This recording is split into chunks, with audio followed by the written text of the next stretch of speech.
नमस्कार, मेरा नाम देव और आप देख रहे हैं न्यूज़ रिपब्लिक अंडमान। इस वक्त मैं मौजूद हूँ डिगलीपुर समिति प्रमुख ऑफिस में मौजूद हूँ और प्रमुख जी से सीधे बात करेंगे डिगलीपुर का जो काफ़ी समस्या को लेके जो है अपना बात रखते हैं या रिक्वेज़िशन भेजते हैं ताकि वो परेशानी जो है वो जल्दी-जल्दी सॉल्व किया जा सके। जनता के हित में जितने सारे इश्यूज़ हैं वो हमसे बात रखते हैं और अभी हाल ही में 3-4 लेटर्स के माध्यम से जो है डिफेंस सेक्टर में भी आपने बात रखी और यहाँ का जो जनता के हित में जो काफ़ी ज़्यादा बात रखे, तो वो सीधे बात करके जानने का हम कोशिश करेंगे और ये एज़ ए पॉलिटिकल लीडर्स है और जब लीडर्स में आए हैं, तो क्या विज़न रखते हैं आने वाला कल के लिए, तो वो भी हम विस्तार से जानने का प्रयास करेंगे।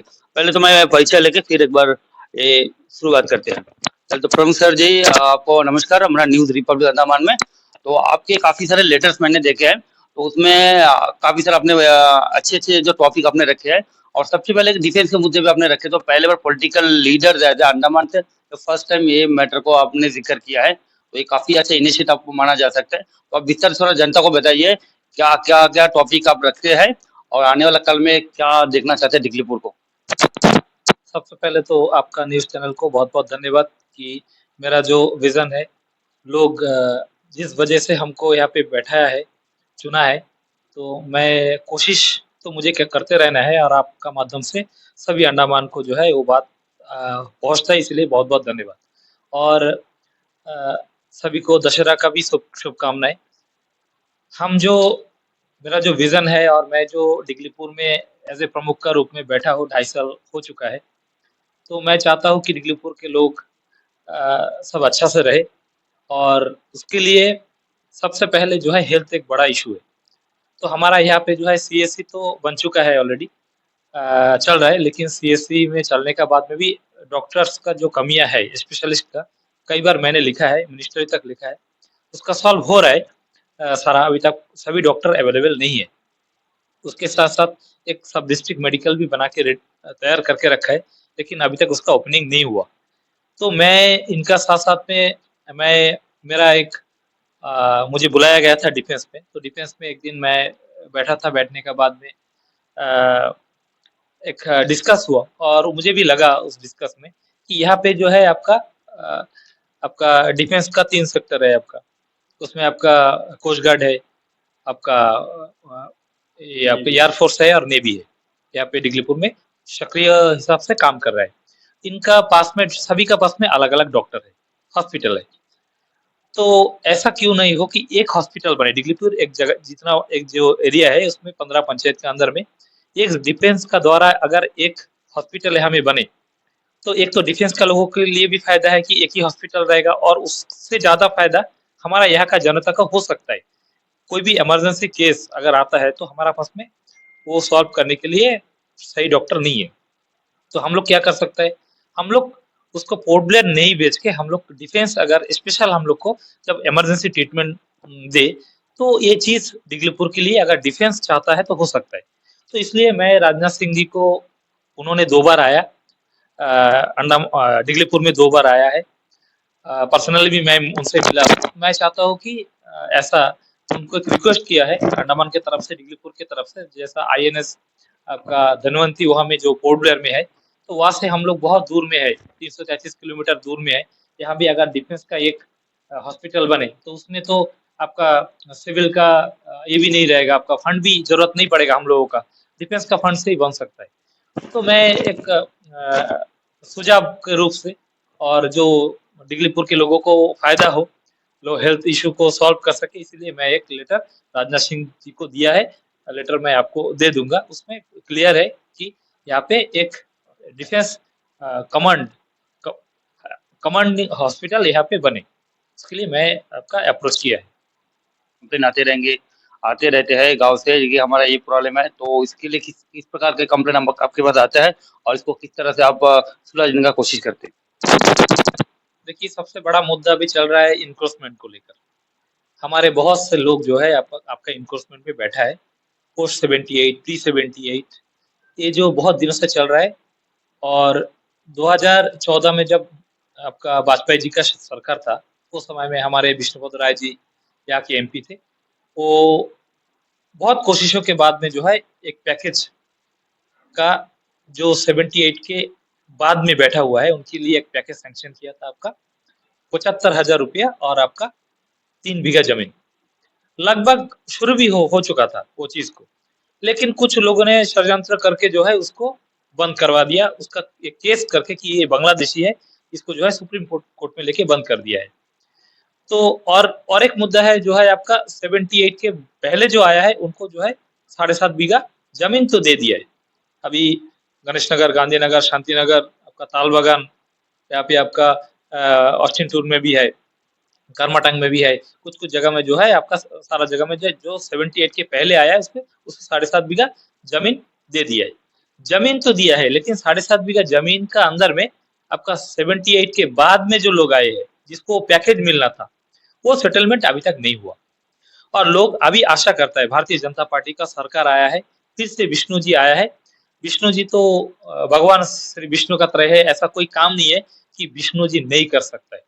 तो उस आशा में जो है इस बार का इंक्रोचमेंट का आपका 22 बूथ का दायित्व तो मैंने लिया था।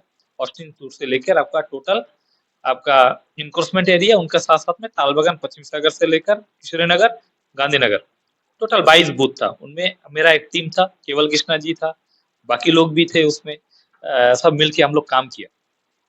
तो उस एक ही मुद्दा था सभी का कि मुद्दा क्या है हमारा कैसा भी ये जो आपका वाजपेयी सरकार के टाइम में जो पैकेज सैंक्शन हुआ था उस पैकेज को कैसा लाया जाए। तो मैं भी विष्णु जी से अप्रोच किया है कि नहीं हम लोग बैठ के अगर कोर्ट में हम लोग को भी जाना पड़े क्योंकि इसको तो आपका ये जो सुप्रीम कोर्ट में दिया है इसको आपका पहले इसको इसको या वापस ले आना है।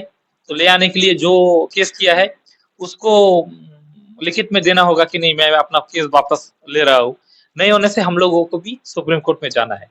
तो एक अगर ऐसा कुछ नहीं रास्ता नहीं मिलता है तो मैं भी एक लास्ट ऑप्शन सोच के रखा है कि आपका हम लोग केस में जाए, केस में जाके सुप्रीम कोर्ट में अल्टरनेटिव केस करके जो है इसका एक सॉल्यूशन हम लोग निकाले। दूसरा एक बात है, देखिए अंडमान में जो सेटलर लोग रहता है, सेटलर लोग का जमीन ना का बराबर है। अगर सेटलर लोग का जमीन ना का बराबर है, आपको पता है, सेटलर लोग बहुत कम जगह में इन्क्रोचमेंट किया है। और जब हम लोगों को सेटलमेंट दिया है, उस समय बोला था, सरकार बोला था उस समय, कांग्रेस सरकार ही था, वो टाइम में बोला था कि यहाँ पे जो है आप पहले आप लोगों को 30 बीघा जमीन दिया जाएगा। दूसरा जो जनरेशन आएगा, हमारा बाबा चाचा लोग इन लोग को जो है आपका 15 बीघा जमीन दिया जाएगा। और थर्ड जनरेशन जो हम लोग थर्ड जनरेशन में है, इन लोग को 7.5 बीघा जमीन दिया जाएगा। तो इसमें जो है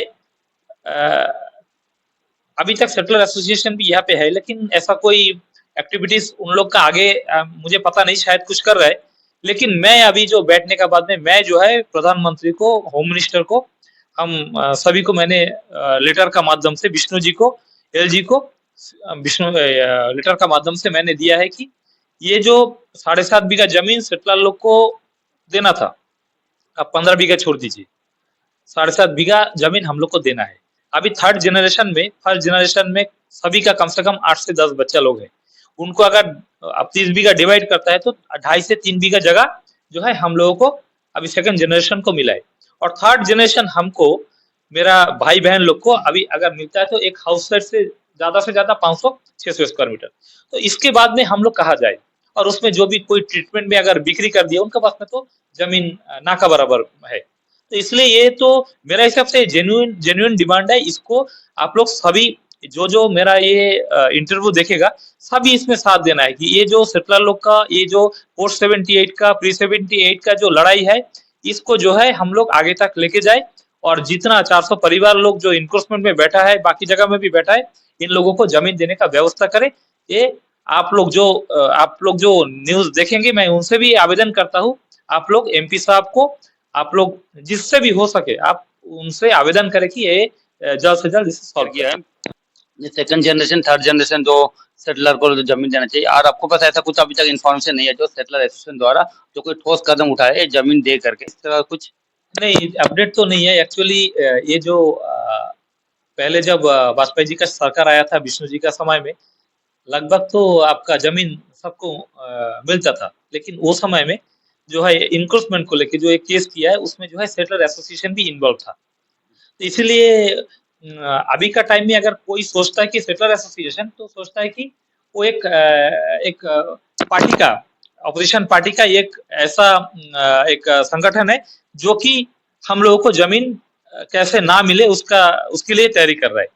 तो हम लोग चाहता है कि इस तरह होने से मेरा जो सुझाव है, सेटलर एसोसिएशन हो, नॉन सेटलर एसोसिएशन हो, अपना जगह में रह के सब काम करना। सेटलर लोग जिसका डिमांड रखा है कि 7.5 बीघा जमीन उसको मिलना है, जो पोस्ट 78 है उसको जो है आपका जमीन दिया गया है, जो प्री 78 है उसका भी जो सरकार द्वारा 2014 में जो इम्प्लीमेंट हुआ है, उसी को अगर इम्प्लीमेंट करता है तो तीनों को फायदा होगा। अभी क्या है, तीनों को लड़ाने का काम चल रहा है हमारा अंदर में, settler non settler, Bengali non Bengali, एक लड़ाई चल रहा है। इसको हटा के मैं आपका चैनल का द्वारा मैं सभी को रिक्वेस्ट करता हूँ कि आप लोग ये सब छोड़ के कैसे हमारा जमीन मिले, जो जैसा बैठा है, जो लोकल है इसको लोकल सर्टिफिकेट मिले, जो नहीं है उसको जो सर्टिफिकेट सरकार द्वारा निर्धारित करेगा उसी तरह मिले। ऐसा अगर होगा तभी हम लोग एक साथ जुट होके हम लोग आगे जा सकता है और हमारा जो मुहिम है वो सक्सेस हो सकता है। जैसे अनएम्प्लॉय यूथ को लेकर जो है इशू चल रहा है, यूथ जो है कहीं काम नहीं मिल रहा है, जिसके कारण चलते ही लोगों कहीं ना कहीं नशे की तरफ ज्यादा बढ़ रहे हैं। तो इसको कैसे रोका जा सकता है, आपको इसके लिए क्या आपके पास सुझाव है? आप अगर सुझाव का बात बोलते हैं तो जरूर मेरे पास में सुझाव है, और जो सुझाव मैंने लिखी कई बार मैंने पीसीसी एच साहब को, क्योंकि इसीलिए अभी फॉरेस्ट आता है, क्योंकि कुछ भी अगर हम लोग यहाँ पे करता है, सबसे ज्यादा अनएम्प्लॉयड अनएम्प्लॉयड यूथ को अगर हम लोग उनका रोजगार को बढ़ाना है, तो उसके लिए जो है अंडमान में एक पहला सोर्स है टूरिज्म, तो उसका व्यवस्था सही तरीका से होना है। आज का दिन में अकोमोडेशन का व्यवस्था ठीक से नहीं है, आपका आने से उनका रहने खाने का व्यवस्था वो भी ठीक से नहीं है। आपका 3 दिन अगर रुकेगा तो पहले यहाँ पे जो डिक्लेयर किया है, एक रामनगर सी बीच, एक आपका कालीपुर सी बीच, एक आपका रोशन स्मिथ सी बीच। रोशन स्मिथ सी बीच ये छोड़ के भी हमारा डिगलीपुर में 3 दिन रहने वाला जो प्रोग्राम है, जो भी टूरिस्ट पैकेज है हम लोग कर सकते हैं। जैसा कि आपका पहला दिन आया, उसमें आने के बाद भी हम लोग कालीपुर लेके जा सकता है, लेमिया में लेके जा सकता है, सडल पिक आपका हम लोग एडवेंचर कर सकते हैं। सडल पिक एडवेंचर कर सकता है। उसके बाद में हम लोग यहाँ पे सारा कुछ, इसके लिए चाहिए आपका फॉरेस्ट का साथ, इको टूरिज्म डिक्लेयर करना। मैं एक प्रपोजल दिया था आपका जो ये है एरियल बे, जो एरियल बे का बाद में जो जगह है, वहाँ पे सुंदर सा एक पार्क बना सकता है, वॉकिंग पार्क बना सकता है। वहाँ पे लोग कुछ भी नहीं है, वहाँ पे बना डिफेंस एरिया का सामने बनाने से आपका क्या है, आदमी अगर आता है तो घूम घूम सकता है, शाम को घूम सकता है या जैसे से सर मुझे ये भी पता चला कि एक प्लान हुआ था जिला परिषद द्वारा, जैसे कि जेट्टी से होके मतलब जहाँ में अभी डोंगी का, जहाँ से डोंगी चलते हैं वहां से लेके जेट्टी तक एक मेरीन पार्क जैसा बनने का जैसा प्रपोजल था। ये एक पेपर होंगे आई थिंक जिला परिषद के, वहां पे फाइल में होंगे सुना। तो ये सर कहीं ना कहीं रुक गया, अगर ये उस टाइम से भी ये चलते थे तो और वो अच्छा बन जाता। अभी पीछे से जैसे नहीं हुआ तो सरकारी लैंड से खाली पड़े, काफी लोग उसको अतिक्रमण कर रहे हैं। तो अभी अगर हमें पार्क बनेगा को एक चीज को कहीं ना कहीं रोका जा सकता है, लोगों के हित में काम हो सकता था। नहीं, लेकिन जिला परिषद का जो आपका प्रपोजल है वो तो मुझे नहीं पता, लेकिन जिला परिषद 2.5 साल से जो परिस्थिति जिला परिषद का है वो मुझे नहीं सबको पता है गांव में। जिला का जो अभी का जो फिलहाल हालत है उसमें कुछ भी काम नहीं हो रहा है गोवा में। अभी फिलहाल 2 एक टेंडर छोड़ा है, उसका जो एक्चुअली जो पावर था, जो पावर पीआरआई लड़ाई कर रहा है, उसमें देखा जाए तो जिला परिषद को ही खत्म कर दिया ऐसा एक सिचुएशन। ये जो भी है एडमिनिस्ट्रेशन द्वारा भी उनको भी जिम्मेदारी लेना पड़ेगा। कोई भी आता है, कोई भी अगर सीईओ बनता है, उनको ऐसा ऐसा सीईओ देके रखता है जो आपका, जैसा उसमें एक नॉर्म्स है, उसमें है कि आपका जिला परिषद का अगर सीईओ बनता है डीसी नहीं तो सीनियर आईएएस। इसलिए बोलता है कि अभी हम लोग को ऐसा ऐसा लोगों को देके रखा है। अभी कुछ दिन पहले एक असिस्टेंट इंजीनियर को दिया, वो अपना खुद रूल बनाना शुरू कर दिया। एक ऑटोनोमस बॉडी है, इसमें अपना रूल बना के छोड़ता है। वो भी क्या है मैं बोलूँ, मैं नॉर्थन मिडिल का डीसी साहब है, आपका इलेक्शन का टाइम में आया, एमपी इलेक्शन का टाइम में, आज तक आपका हमारा पीआरआई का साथ में बैठ के एक मीटिंग नहीं हुआ। हर जगह में मट्टी का काम होता है, मट्टी का काम के लिए हमारा सरकारी जो काम है उसके लिए परमिट के लिए देके रखा है, और सीएस साहब एक ऑर्डर निकाल के दिया 7 दिन का अंदर अंदर में आपको देना है, नहीं दे रहा है। वो सीएस साहब का ऑर्डर को वो वायलेंस कर रहा है, वो उसको नहीं मान रहा है। अभी मेरा मेरा ही है, आप सबूत के साथ में हम दे देगा। अप्लाई किया, उत्तम शाह जी अप्लाई किया गांधीनगर में एक रोड के लिए, वो डीसी साहब ने नहीं दिया, दूसरा कुछ लिख के, वो लिख के भी उसमें कुछ ऐसा कुछ लिखा भी नहीं। वो आपका 60 डेज ऐसा कुछ दिन में जो है वो उसको वापस किया है। सर अंतिम में लास्ट सवाल पूछना चाहूंगा, जैसे कि आपके अधीन में जो काफी सारे जो है गवर्नमेंट एसेट है, जिसमें है काफी सारा रेवेन्यू जनरेट कर सकते हैं और कुछ यूथ को भी उसमें आप नौकरी दे सकते हैं, तो ऐसा कितना एसेट है जो आपकी रनिंग कंडीशन में, और कितना जो एसेट है जो अभी नहीं चल रहे हैं, हाँ मतलब फंक्शनिंग में नहीं है? एक बड़ा अच्छा सवाल पूछा आपने। कोविड का बाद में एबोलिस्ट हो गया था आपका पंचायत समिति सारा जगह में। तो उसमें कोविड हमारा जो एक गेस्ट हाउस है वो तो कोविड सेंटर बना था। और जो एक शॉपिंग कॉम्प्लेक्स है आपका डिगलीपुर बाजार का अंदर में, उसमें 66 दुकानें, 18 साल से उसका आपका कोई भी भाड़ा नहीं दे रहा था। उसका जो रेंट था ऐसे ही चल रहा था, जो भी प्रमुख आया ऐसे चल रहा था बहुत दिनों से। ये मेन दो एसेट ही हमारा है। इसके बाद में आपका बाजपेयी ग्राउंड है, उसमें उसमें तो एक्टिविटीज ऐसा नहीं है, खाली खेल कूद के लिए। और एक एमपी लेड का भी है वो, एक एसेट है, वो भी आपका डैमेज है। अभी रेनोवेशन के लिए हम लोग प्रोसेस कर रहे हैं। तो इसमें जो है, जो हम बैठने का बाद में 18 साल हमारा जो ईओ साहब है, वो बहुत ही पॉजिटिवली हम लोग को हेल्प किया है।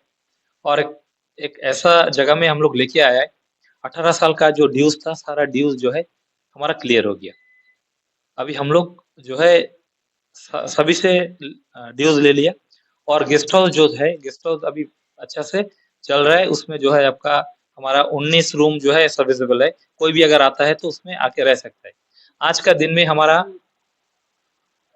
आज का दिन में हमारा जो है पंचायत समिति का मैचिंग ग्रांट का जो कलेक्शन है, हर महीना में हम लोग 2 लाख रुपया जो है हम लोग कलेक्शन आता है हमारा पास में, आपका 66 दुकान का और आपका जो है गेस्ट हाउस का। तो उस हिसाब से देखा जाए तो करोड़ों रुपया का जो है मैचिंग ग्रांट में हम लोग का मिलने का जो जरिया, ये हमारा जो है ईओ साहब और इस एरिया का पंचायत समिति मेंबर जो हमारे कार्तिक करपैया जी है, वो भी बहुत साथ दिया है। तो उसका वजह से जो है अभी हमारा मैचिंग ग्रांट, हमको लगता है अंडमान निकोबार में सबसे अच्छा, सबसे ज्यादा कलेक्शन समिति में अभी डिगलीपुर से ही आ रहा है। इतना तक हम लोग लेके आए इस 2.5 साल में। और एक बात मैं जानना चाहूंगा, जैसे जनता काफी सारा परेशान है दो चीजों से, पब्लिक जो है यहाँ पे वंचित रहा है डिगलीपुर क्षेत्र में, जैसे कि यहाँ पे एक बस स्टैंड के लिए अभी भी संघर्ष कर रहा है, एक बस स्टैंड नहीं है, और देखिए एक पार्क नहीं है। जैसे पब्लिक का टाइम जो रिलैक्सेशन कर सकता है शाम का काम करने के बाद, तो ऐसा देखिए कोल्लम क्षेत्र में जाएंगे तो काफी सारा पार्क आपको नाम सुनने मिलेंगे, लेकिन दिगलीपुर में ना एक पार्क है, ना एक साइड एक बस टर्मिनल, ऐसा कुछ भी नहीं है। तो इसके लिए काफी, एक कितना दिन लग सकता है ये हमारा एक खुशखबरी मिल सकता है, ऐसा कुछ होगा दिगलीपुर क्षेत्र में? क्योंकि इससे तो मैं सीएस साहब को पहले धन्यवाद देना चाहूंगा कि सीएस साहब जब फर्स्ट टूर में डिगलीपुर में आया, तभी बस सिस्टम सैंक्शन कर दिया था। लेकिन जो सैंक्शन किया था वो थोड़ा दूर में है, सीतानगर में। इसलिए बाद में जो है एक ऑब्जेक्शन हुआ। सभी बोला नहीं सर, वहाँ पे होने से मुश्किल होगा। तो वो छोड़ के अभी दूसरा, अभी मेडिकल का बगल में जो जमीन है, साथ ही में वो जो ब्रिज का साथ में, उस जमीन को फिर हम लोग सिलेक्ट किया है, उसी में बनेगा। तो उसका प्रोसेस चल रहा है। और आपका अगर नया और भी समस्या के बारे में आप बोलेंगे तो दिगलीपुर में मोर्चरी वैन नहीं है। उसके लिए मैं एमपी साहब को डिमांड दिया है। यहाँ पे एक योगा सेंटर का भी बोला है, जहाँ पे आपका एडमिनिस्ट्रेटिव बिल्डिंग का सामने, उसके लिए भी अप्रोच किया है। एमपी साहब पूरा थोड़ा रुक जाइए, उसके बाद में कोई ना कोई सोल्यूशन निकल जाएगा। देखिए एक तो पार्क होना चाहिए, जैसे कि देखिए हम यहाँ के जो देखिए जो जेंट्स लोग हैं तो दिन भर काम करते हैं, जैसे घर में वो जो महिला होते हैं दिन भर खाना पकाने में तो घर के अंदर रहते हैं, वो लोग टाइम कहीं में एक्सपेंड करने के लिए दिगलीपुर क्षेत्र में कहीं भी एक जगह नहीं, तो शाम को जाके बैठ के जो रिलैक्स हो सकते हैं, जो फर्स्ट एड निकाल सकते हैं, जो भी है जो घर में जो काम धाम उसी में ही जुड़े रहते हैं, बाकी बाहर निकलने का कोई एक जगह नहीं है दिगलीपुर क्षेत्र में। तो आपको लगता है पार्क के लिए कभी एक जगह सेंक्शन होगा आराम पे, ये बहुत जल्दी इसका सोल्यूशन हो सकता? 2020 में मैं पार्क के लिए जो है जगह खुदरामपुर में, जो नरेगा से कुछ काम भी हुआ था, वहाँ पे बनाने के लिए मैंने अप्रोच किया था। और अभी भी डिस्ट्रिक्ट प्लानिंग कमेटी में जो है पीडब्ल्यूडी द्वारा खुदरामपुर में एक पार्क बने बड़ा सा, उसके लिए हम लोग प्रपोजल रखा। लेकिन अभी तक उसका शुरुआत, आगे का कार्रवाई हुआ नहीं। मैं कोशिश करूँगा जल्द से जल्द इसको भी पूरा करें और इसके साथ-साथ एक पार्क के लिए डिगलीपुर डिगलीपुर के मधुपुर में, मोरिश टिकरी में, मैं एक छोटा-सा पार्क लिया है। तो अगर प्रधान कुछ काम करे और पंचायत समिति के द्वारा कुछ काम करे, तो ये हो सकता है, जल्द से जल्द हो सकता है। मुझे भी मतलब ये पार्क एक इम्पोर्टेंट चीज़ है। तो मैं फिर से और एक बार आप डीजीपी साहब को भी धन्यवाद देना चाहूँगा कि डिगलीपुर में एक पार्क उनके द्वारा जो है ट्रैफिक पार्क बनाया। तो मैं सभी पीआरआई को मैं यही बोला कि अगर डिपार्टमेंट बना सकता है और आपका पास में तो फंड है, हम लोग के पास में फंड है, तो हम लोग क्यों नहीं बना सकते? ऐसा हम लोग का प्रपोजल है। हम लोग जल्द से जल्द इसको करेंगे। मधुपुर में एक प्रपोजल है और एक खुदरामपुर में। प्रमुख जी से अहम जो जानकारी लिया और आप तक मैंने पहुंचाने का कोशिश है। और देखिए जो भी हमें अधूरा चीज है वो भी कैसे सॉल्व करेंगे वो भी आपके बात सामने रखा। तो चलिए इसी के साथ मैं विदा लेता हूँ, फिर मिलेंगे किसी और विषय में। जुड़े रहेगा न्यूज रिपब्लिक अंडमान के साथ। धन्यवाद।